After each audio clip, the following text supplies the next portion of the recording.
gentlemen, now we have panel discussion, and the panel discussion is on the topic data center strategy and the changing role of the CIO. Would like to, in the meantime, call the moderator of this panel discussion. It is Ravindra Dhawan, Head of IT Infrastructure and Operations, Mahindra and Mahindra. In the meantime, would also like to call the panel members. SAUGATA BASU, Group CDIO, Kalpataru Group. Yes, needing much energy. Let the energy go on. Dhaval Pandya, Corporate CIO, 𝗘𝗱𝗏 Enterprises Limited. Anil Nama, CIO, Control S, Data Centers Limited. Siji Sunny, AVP and Chief Cloud Architect, 𝗘𝗱𝗏 Infrastructures Limited. Also joining him is Ritesh Doshi, Director Commercials Business Net App. Jayant Magar, CIO, Hindustan Platinum.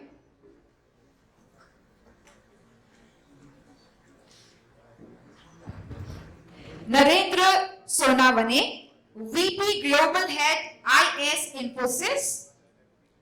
And last but not the least, Alok Rajput, Senior Director, Thermal Management, 𝗀𝗧𝗏 Energy Private Limited. Over to you, Ravindra, for the panel discussion. Yeah, so good afternoon, all of you.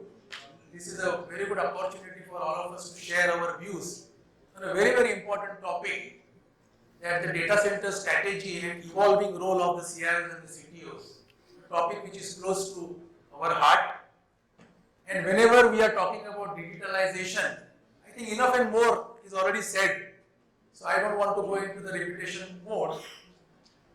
But I am always reminded by one OEM, stating that how they have leveraged the capability of the digitalization.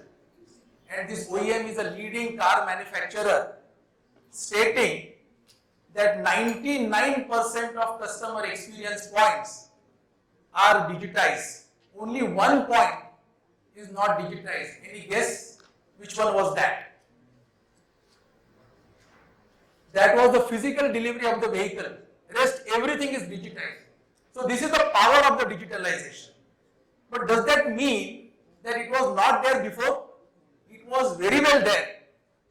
But the pandemic has taught us the way to utilize it to the benefit of the mankind. So digitalization is important, but when to use, how to use, and how much to use is also equally important question. So I am really lucky that we are having actually a good industry experts over here, and will take their views on how they are actually going through the entire journey of digitalization. So we have decided to keep this panel discussion little open, so that we will be able to cover the diverse views. And my question will be little open question, and it should be taken as a pointer. You are free to add, if you have some other views also. So my first question is that how do we feel the data center landscape will be panning out over a period of next 2 to 3 years, and keeping that view in mind, how it will impact the role of the CIOs and the CTOs. We can start with Jayant. Yeah. Good afternoon. So the first question is very interesting, and the challenges of CIO CTOs is known to almost all people. But before that, what trend I feel going to be evolved as far as data center is concerned. So mainly it is going to be a server virtualization, which every CIO CTO need to be focused going forward, because right now the practice in current scenario is that almost all business applications we are having a separate server. So how I can consolidate that, how can I bring it on the single platform is going to be a one trend which is going to be evolved. How can I virtualize as possible as my business application and servers? Another trend is artificial intelligence, how can I use artificial intelligence to reduce my human dependency and make it more interesting, more intelligent, so that entire monitoring is done without any human involvement. So that is also, I think, is a more important trend going to be looked after. And next important is your green data center. So renewable energy, what we are talking since morning. So that is equally important, that how can I control the emissions out of data center, whatever is getting generated, how it is more effective, more energetic, more productive and scalable. So that is also, I think, is equal important. Then new trend of the network, 5G network adoption and software defined data center. That is the concept, I think, is going to be evolved in a very recent future. You can say next 2 or 3 years. So instead of too much hardware dependency, it should be a demand-based software algorithm-based kind of data center. So this is the trend, I think, is going to be evolved by 2025. And the challenges and impact to CIO see that how can I reduce the power consumption, how can I fit it into budget, because a lot of new trends are coming which may or may not be cost effective. But I have to well equip my data center with the latest trend of technology. So how to reduce the cost and increase the efficiency of data center, and then how to make it more hybrid, because data security is another buzzword which is very, very important. Cyber security attacks, protecting from that. So cheap level data security concept is going to evolve. I think Google is already working on that. So how I can adopt the technology with the less cost, manage into the given budget and make it more effective. I think this is the trend going forward, everybody is looking at. Thank you. Would you like to? Mr. Sonawane.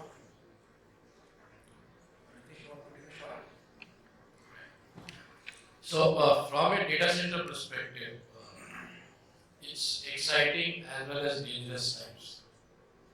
Because we are exploding 2x, 3x, the number of customers is increasing. We have just seen in ATEN and other presentations the kind of data that the DCIM tool shows, and that's the data that will be asked by my customers. They are no longer saying that, okay, my rack is up or down. You tell me which is the type of power you are giving, you tell me what is the level of my firefighting. So there's a lot of internal information which was generally protected, which now needs to be shared. So for me, the most important aspect is opening of the OT to my customers, because it will be a shared environment, and therefore we have to take additional precautions on how do we safeguard ourselves from a future OT attacks. Once I have done the sharing of the information, the second comes is, am I truly green? While as a data center I may put up some solar plants, I may buy some renewable power, but then I use racks, I use batteries, I use UPS, I use buildings, I use glass. Are all my providers also on the green quadrant? Because if they are not green, I at a tier 1 level is green, then holistically I am not overall green. So our second worry in this explosion, because the data center building generally we make for between 15 to 25 years. So next 25 years, for it to be green, what is my inputs that's going into the DC? And will those inputs then still survive the 15-year life cycle to be really scalable and cater to the IT nodes at that time? That's our second worry. And the third worry, of course, is adequate trained manpower. Because suddenly your DG operator, electrical, mechanical guys are not a mechanical degree holder or diploma holder. They also need to be aware of my environment sustenance. They also need to be aware that they are open to these type of OT threats, which is traditionally never a knowledge imparted to mechanical engineering or electrical engineering folks. So these three are our top concerns when I look at it from a CIO angle. Will we be able to do it? If do it, then will it survive all the waves? If yes, the waves, then are we doing right? Or still there are some gaps? So that's the challenge from a data center. Thank you. Good afternoon. So, as we know, the growth of the data center is unimaginable for next few years. We talk about the growth from 22 billion roughly going to 36 to 40 billion next couple of years.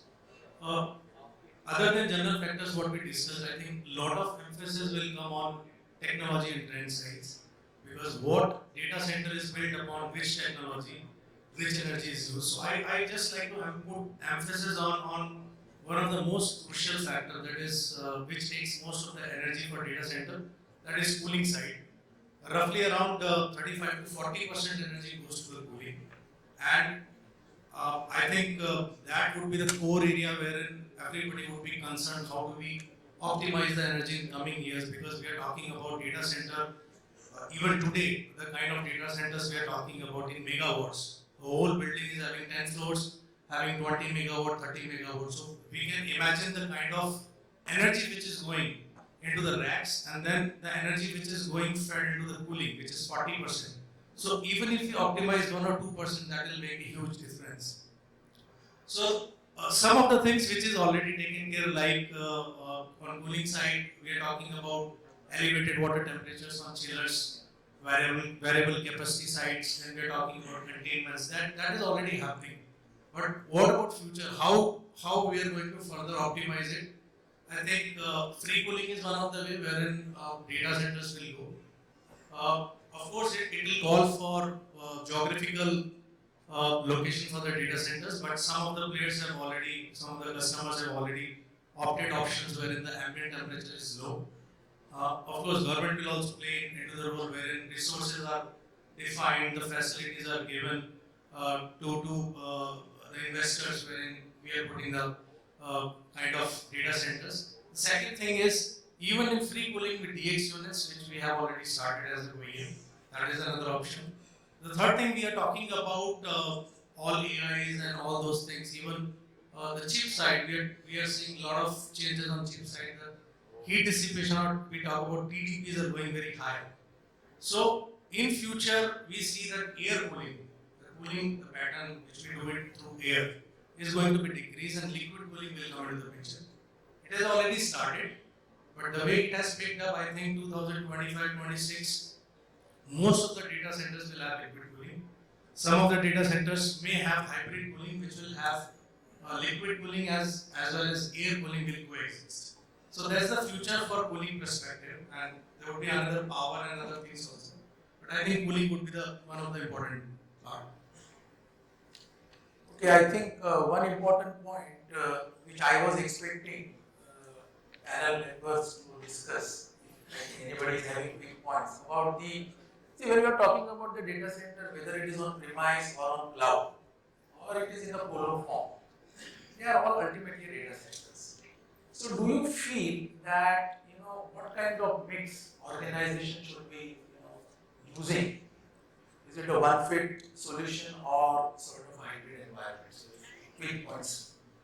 I think it's not a one-fit solution. You have to look at the business you are operating in, also the scale of your business operations. I think today, if you see, there's a lot of regulatory angle around data, around supply chain impacts. So if you put everything in one basket, the chances of business disruption have also gone up. Typically, as CIOs, we like to consolidate. The world today has become quite uncertain. Sometimes to continue business, it's good to have a backup option where you're not together at one place. At the same time, there are businesses which are not necessarily, let's say, very strategic in terms of what they are doing. It is very good if these kind of businesses operate largely out of cloud. That gives them much more agility, gives them much more faster go-to-market. And I think that's a strategy which we are using in our business. Because we are largely in EPC. Technology is not our core business. We are happy to work with partners, build on technology and deliver. Exactly. Just to summarize this particular question. So we are saying there are definite candidates for colo, definite candidates for cloud, and something will remain on premise. And just to add on this, colo is right now accelerating like anything, but in future, when we look at, there would be a time wherein it will be at its peak, right? Then I think it will convert into from core to edge. And I think there would be a time in coming years when we anticipate a lot of edge data centers coming. So it will not be as big as, it will be called micro data centers, maybe it may be prefab or sort of thing.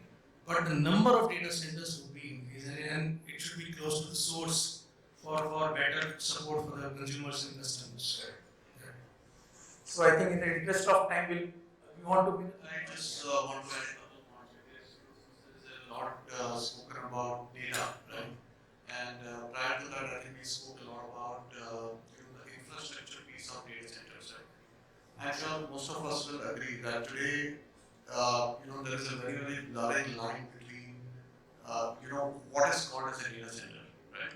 Because your workloads are residing everywhere, whether it is on-prem, whether it is in a co-location facility or on a cloud.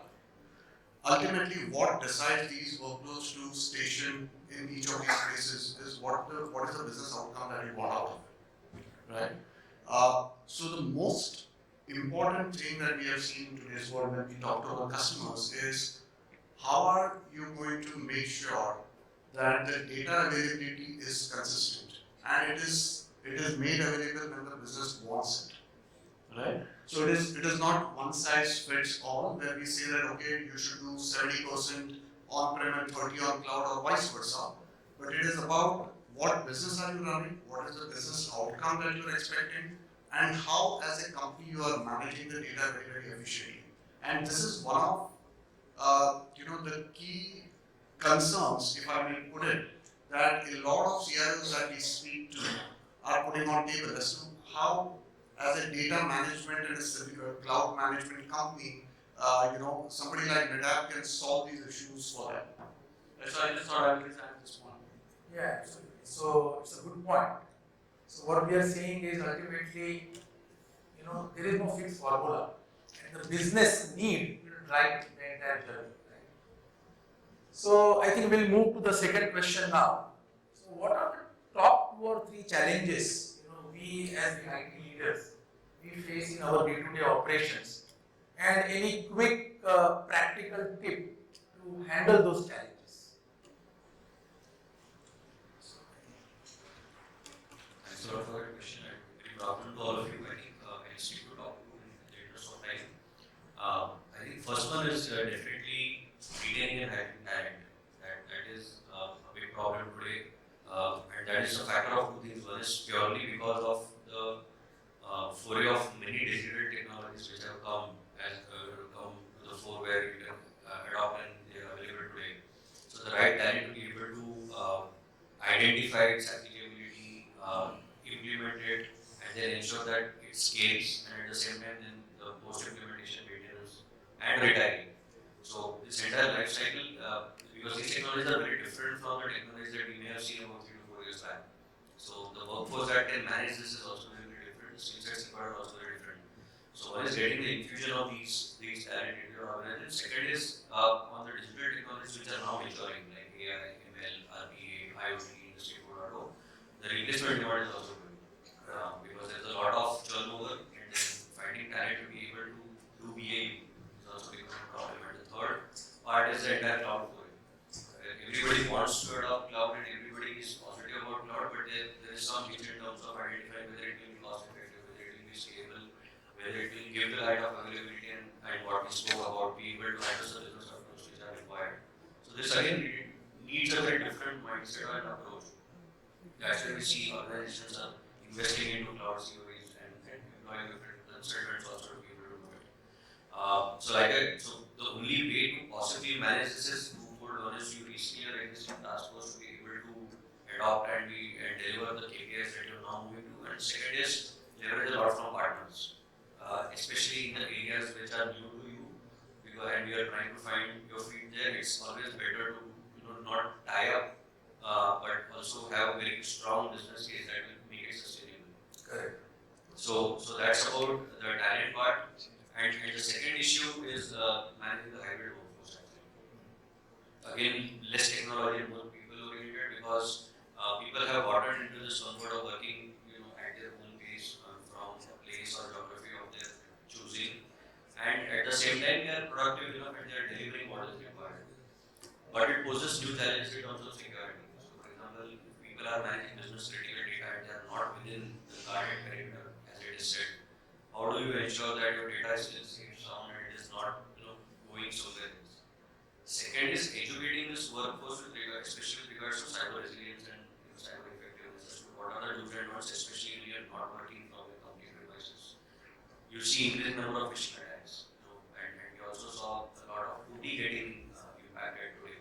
And he also spoke about OT being made available to the till now. OT was just separate and an air gap system.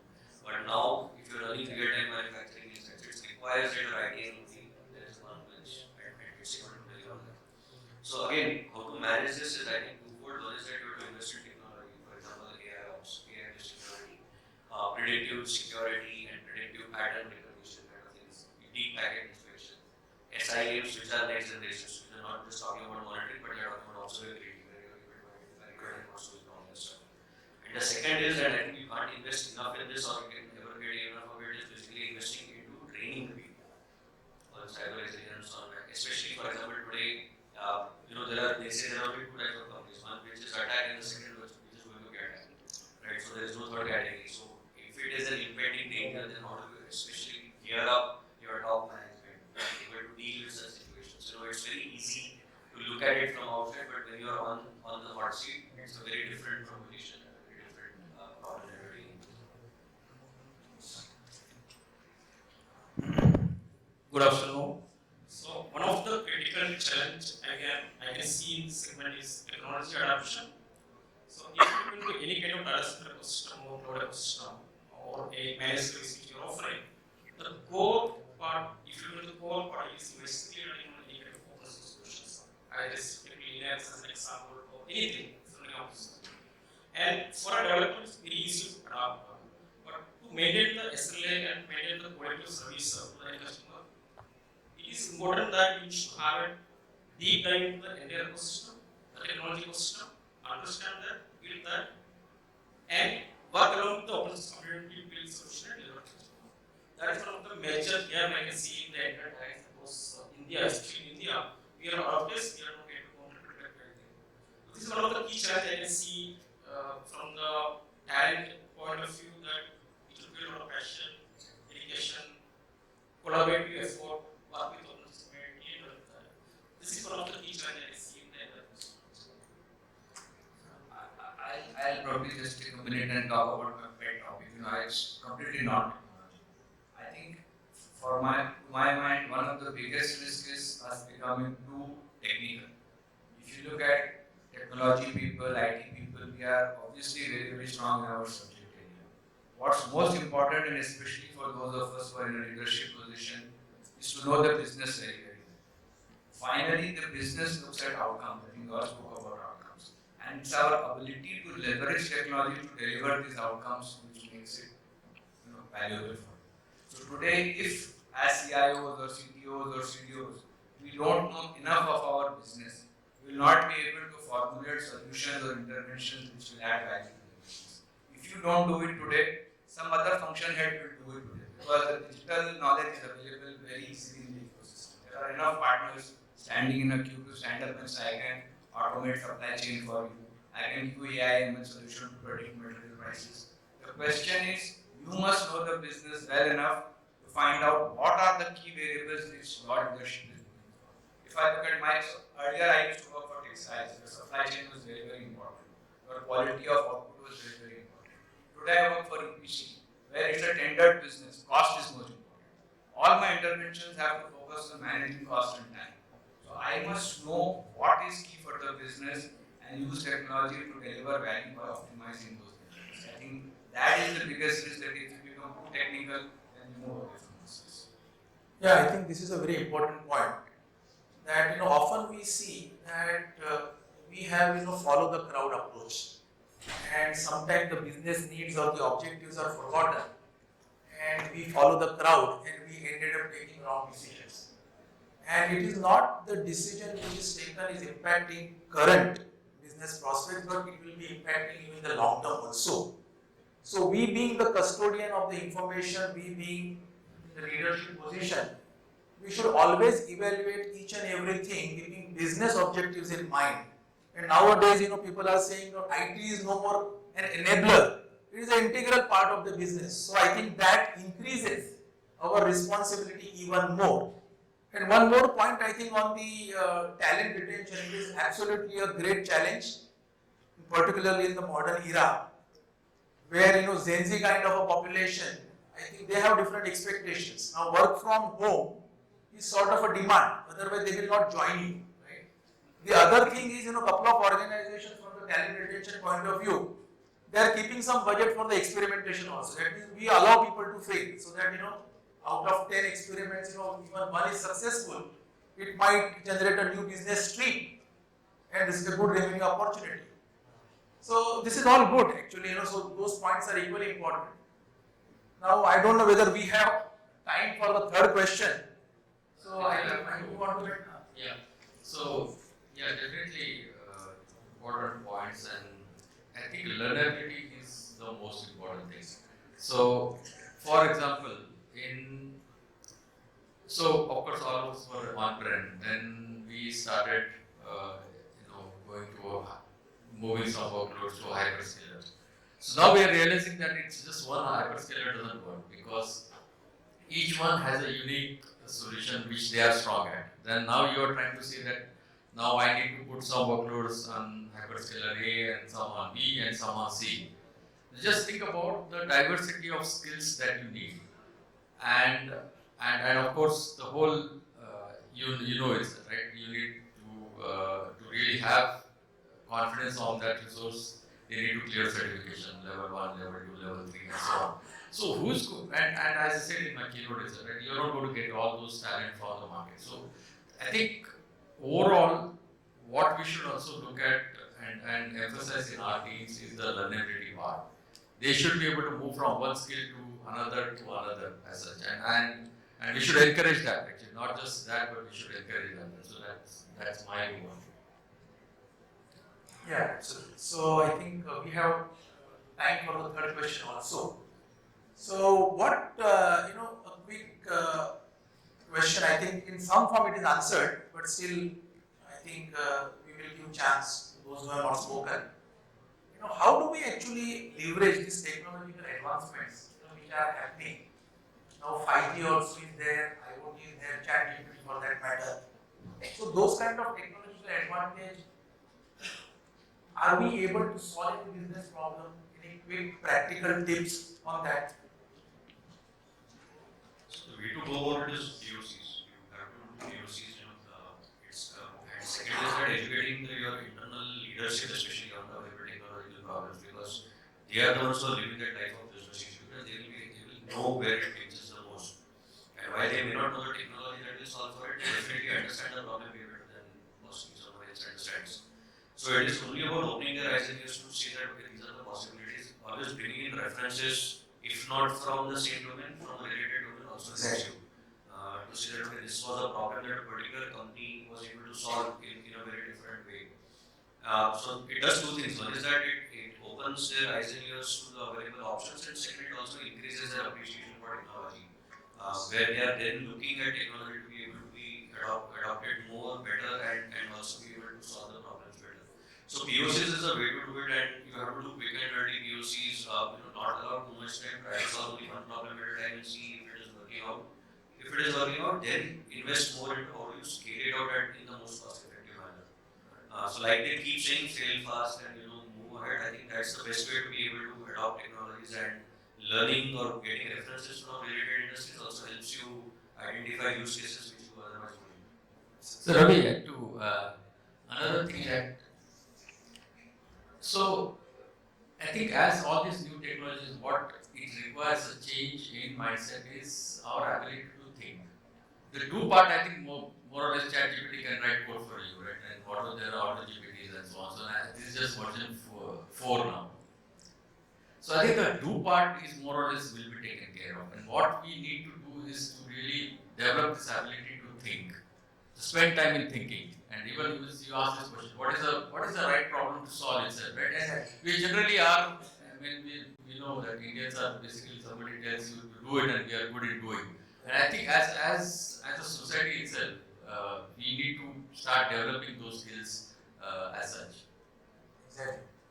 And I think sometimes it so happens that we have the technology, but we or we have a solution but there is no problem to solve, right? So only for the sake of technology, I think we should not be using it. It's also the right approach. I mean, let's take the journey of IT. Initially, all our IT departments were known as BDP departments. Then we came with MIS departments, and then it became DSS department. So if we look at parallel in harvesting AI, so maybe initially it is about data processing, where we are using UI paths of this world and robots to convert, manual clerical errors or delays into forms, and we reduce it. Maybe the second level of AI is like my MIS, where somebody has to be notified, or many people have to be notified. And it's painstaking for using humans, or painstaking to write email communication. You could put a chatbot, you could put a WhatsApp, and disseminate that information, saying that yeah, this is happening on this, or this is happening on your project, or this is happening on your tracking. Swiggy and everybody started to use it. And maybe the zenith of it would come when we believe that AI ML would take a decision and our business would agree to that decision, good, ugly or bad. So this, I believe, are the three fundamental stages. Stage 1, more or less, is adopted now. Stage 2, digital natives have adopted. The others are rushing to adopt it. And maybe stage 3, we would see that more coming from the machining perspective of it, the robotics, the OTs of it, then it will start first and then move on to other. That's the outlook that I have. Correct. If I may, sorry, just one minute. So I will specifically point out on AI ML, right? I think I see a lot of maturity of AI ML coming in when it comes to the management of the overall infrastructure, right? And specifically since we are talking about data centers, right? I think it is no more humanly possible for us to manage any infrastructure, whether it is IT, OT, within the data center, on the cloud, etc. Now, I think practically we have found good solutions which can give you predictability around how your entire infrastructure is shaping up, how is it performing, what are possible corrective actions that needs to be taken to make sure that you don't hit a roadblock anytime in the future, right? Those models, I would say somewhere it's in the middle of the maturity level. It is not yet fully mature, but we see a lot of organizations taking good advantage of it. And to the point, Mr. Dhawan, you were making earlier, that sometimes we think of a very immediate term solution and we don't think of what's going to happen in the future or what is the long term effect of it. I think we can potentially take help of some of these technologies whenever you are making the next set of decisions for yourself. You can take some help from some of these technologies. These are readily available, right? And most of the times, most of the solutions that you may be using has all of these integrated. It's just that we are not able to effectively utilize it. You are right. Absolutely. I think we'll open the floor for the Q&A. One or two questions we can take since we have time.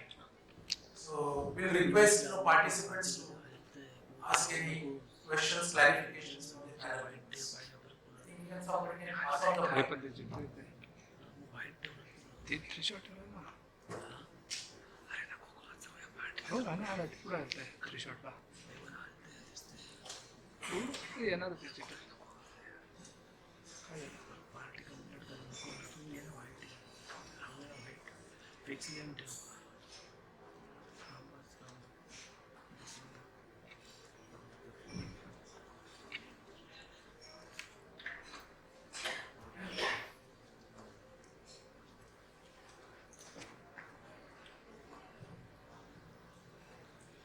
So my question is actually related to the future which is changing and also India for that matter, and particularly for all the data center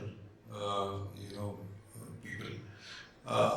ESG is becoming more and more important, and even RBI is going to come out with their guidelines.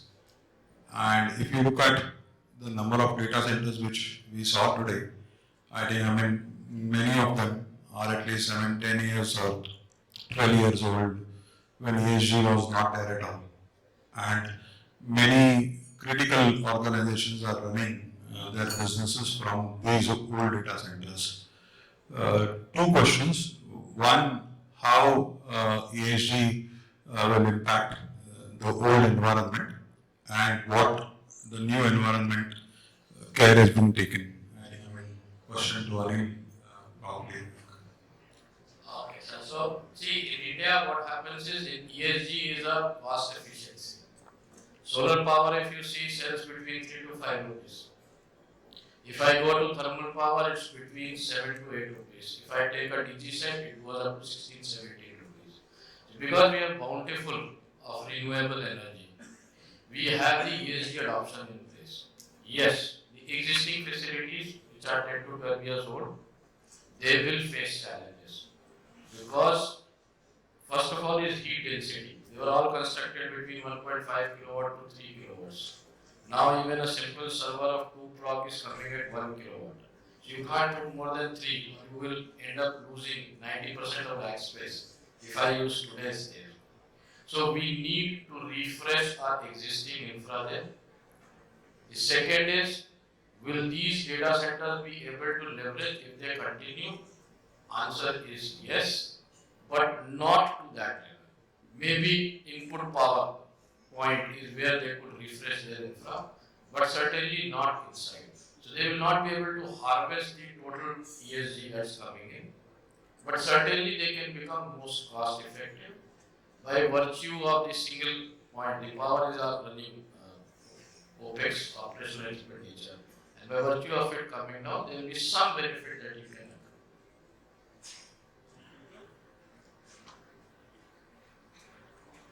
And future, I mean, future data centers, are they?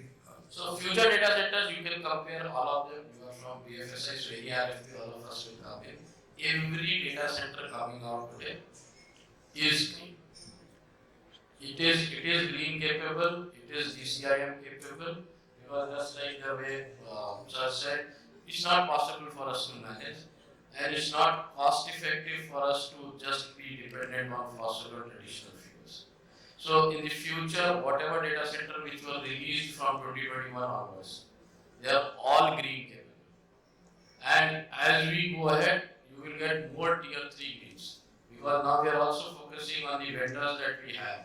The cooling vendors like 𝗏 or cabling vendors, 𝗏𝗏scope, etc. Do they have green facilities? So as we move ahead in this journey, you will find us becoming more and more green. So the future is green. So I think we are running out of time. So just quickly summarize. I borrow some of the points which our key note speaker, Mr. Sonawane, spoke today morning. With his permission, he spoke about two important terms. One is agile and the other one is resilient. So, and he very well explained it. What do you mean by agile and what do you mean by resilient? So internally, I was just thinking, which is more important, resiliency or agility?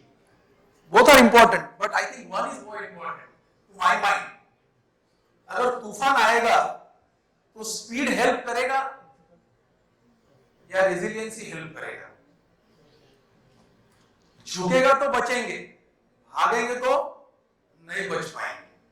So I feel resiliency is more important. I think people may agree or agree to disagree. I leave it to you. I think with this point, we'll close the panel discussion. And thank you very much for all my panel members for sharing your views and patient listening from all.